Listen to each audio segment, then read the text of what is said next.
Right now, a massive number is dominating the political and economic conversation across North America. $600 billion. That is the staggering figure attached to a new continental infrastructure vision presented by Donald Trump earlier today, a proposal being described as one of the largest investment offers ever floated between the United States and Canada. And before we dive deeper into what this means and why it's causing such a dramatic response in Ottawa, take a quick second to subscribe to the channel and turn on notifications so you never miss the latest updates on major global developments like this one. At first glance, the proposal sounded extraordinary. A 10-year infrastructure initiative worth $600 billion, covering transportation, energy systems, digital networks, water management, and cross-border logistics throughout North America. Bridges rebuilt, highways modernized, pipelines expanded, power grids interconnected, rail corridors upgraded, digital connectivity extended into rural regions. The scale alone made it sound like the most ambitious continental infrastructure partnership ever proposed between two neighboring nations. But the moment Canadian officials began carefully examining the details behind that headline number, the conversation shifted dramatically. Because when governments evaluate international investment proposals, they do not simply ask how large the investment is. The real question is always far more complicated. What must the receiving country give up in order to receive that investment?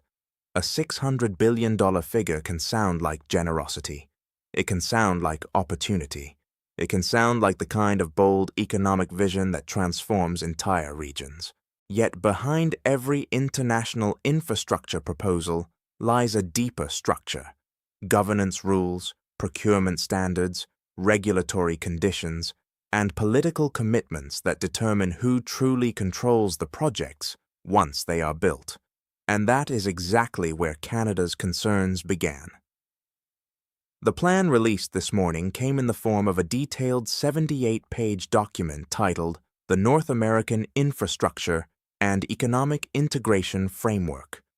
According to the proposal, the program would run for 10 years and distribute investment across 5 major infrastructure sectors spanning both countries.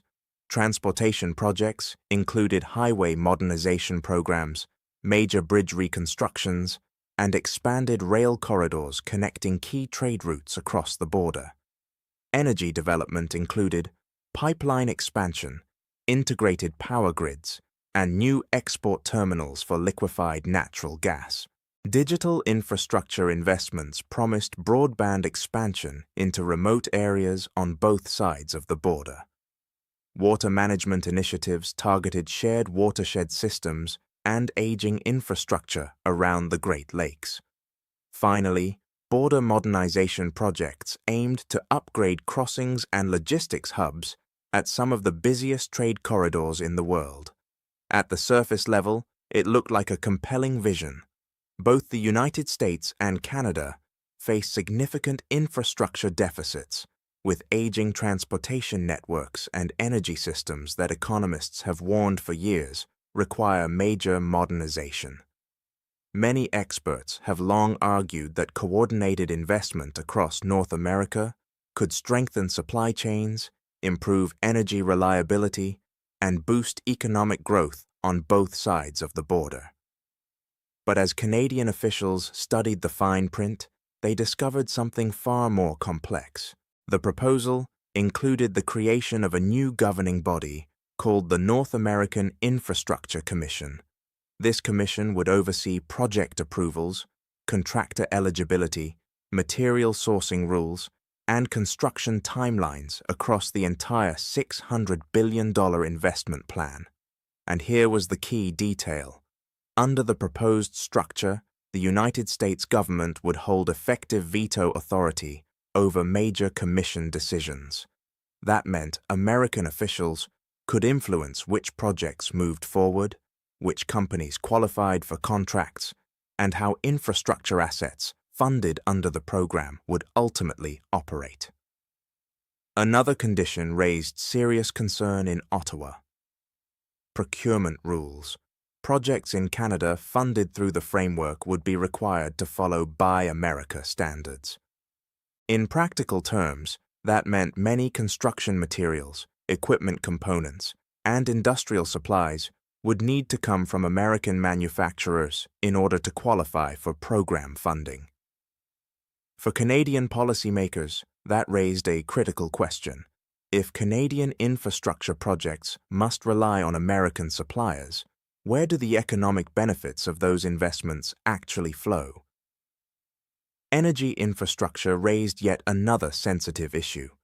Pipelines, power grids, and export facilities built under the program would operate under pricing and export terms approved by the Commission itself. In other words, American representatives would retain ongoing influence over how certain Canadian energy assets functioned in the future. And perhaps the most politically sensitive clause involved trade policy. The document stated that Canadian participation in the framework would require Ottawa to suspend existing retaliatory trade measures and withdraw ongoing international legal challenges related to recent economic disputes.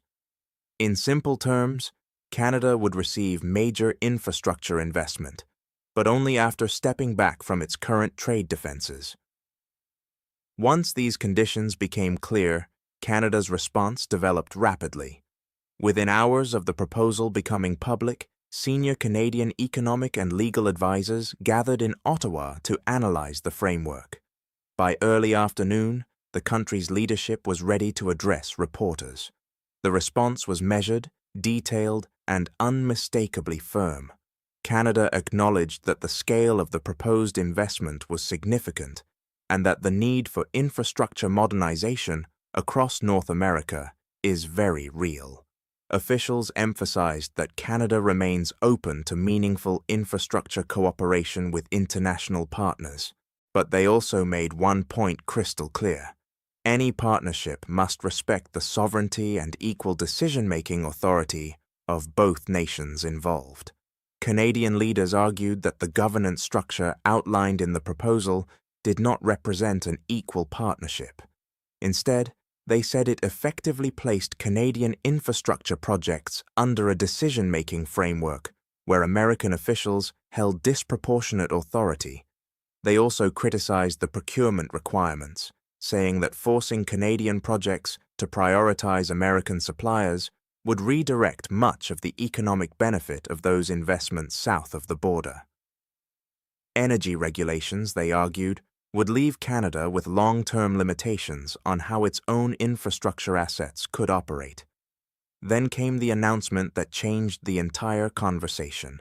Canada revealed that it had quietly been developing its own infrastructure strategy over the past several months, an independent national investment framework designed to strengthen connectivity, energy capacity, and trade routes without requiring Canada to surrender governance authority over its assets.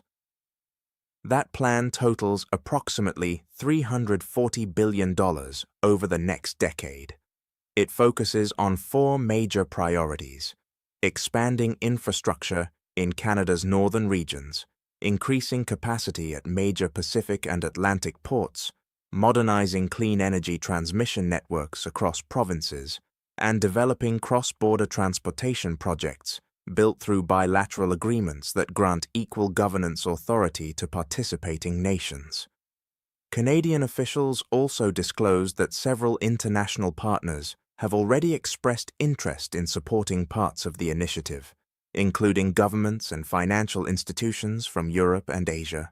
The framework remains open to American participation, but only under the same equal partnership terms offered to other international partners. Financial markets reacted quickly to the unfolding developments. Construction and engineering firms with strong Canadian exposure saw moderate gains as investors began evaluating the potential pipeline of projects under Canada's independent infrastructure plan.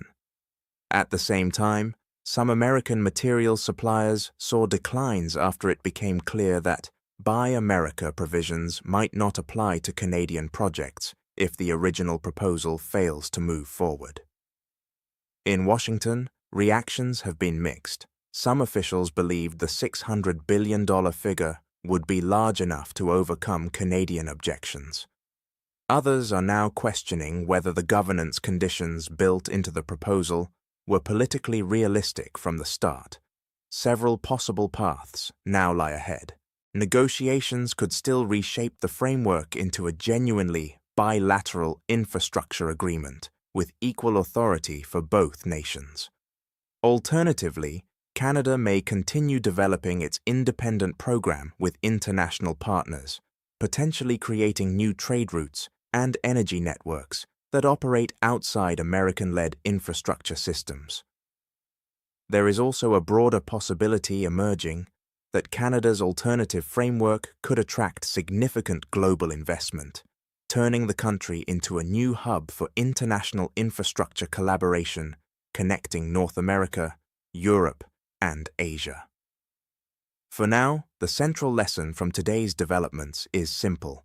A massive investment number can capture headlines, but the true meaning of any international proposal lies in the details behind it. Governance structures, procurement rules, and long-term regulatory control often matter far more than the dollar amount attached to the offer. And as today's response demonstrated, Canada made it clear that infrastructure investment may be valuable, but national decision-making authority is not something that can simply be traded away. The coming weeks will determine whether this proposal evolves into a new continental partnership or whether it becomes the starting point for entirely separate infrastructure strategies shaping the future of North American development.